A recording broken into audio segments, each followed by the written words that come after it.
कहीं ना कहीं तो उसने इसे छुपाया ही होगा, कहीं ना कहीं से तो तुम्हें ये मिल ही जाएगा, कहीं ना कहीं तो तुम्हें सेटल डाउन होना ही पड़ेगा, कहीं ना कहीं तो तुम्हें ज्वाइन करना ही होगा। गाइस, ऐसे सेंटेंसेस आप भी अपनी डेली कॉन्वर्सेशन में, डे टू डे स्पीकिंग में बहुत बोलते होंगे, जहां पे आप बोलते हो कि कहीं ना कहीं। वैसे तो हम इसके लिए समवेयर यूज कर लेते हैं, that is also fine, but exact हम स्ट्रक्चर की बात करें या फ्रेज की बात करें, इसके लिए हम यूज करते हैं इन इंग्लिश समवेयर और दी अदर।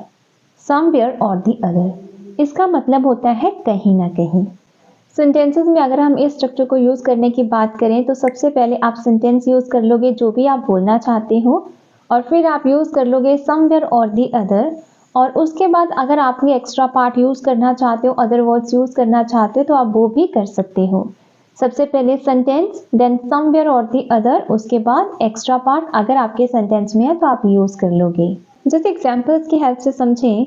फर्स्ट, अगर हम अपने एग्जाम्पल की बात करें जहां पे आपको बोलना है कि उसने इसे कहीं ना कहीं तो छुपाया ही होगा, तो आप बोलोगे he must have hidden it somewhere or the other. He must have hidden it somewhere or the other. तुम्हें कहीं ना कहीं तो सेटल होना ही होगा या कहीं ना कहीं तो बसना ही पड़ेगा।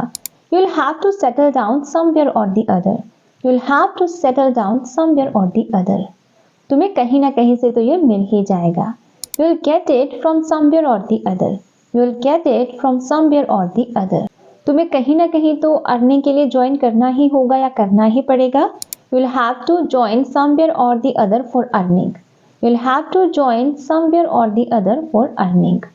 वो इस दुनिया में कहीं ना कहीं तो रह ही रही होगी, तो आप बोलोगे she would be living somewhere or the other in this world. She would be living somewhere or the other in this world. मुझे कहीं ना कहीं से तो पता चल ही जाएगा। I'll get to know from somewhere or the other. I'll get to know from somewhere or the other. मुझे कहीं ना कहीं तो जॉब करनी ही होगी। Guys, this is for you. Do me in the comment section how to pronounce in English. So it's all about today. I hope you understood the structure and you will be able to use in your day-to-day conversation. It's very, very easy and very useful. So if you understand and like it, please like and subscribe my channel for more content. I'll meet you in the new video with new structures and phrases. Till that time, all the best. Good luck. Bye bye. Keep learning, keep practicing.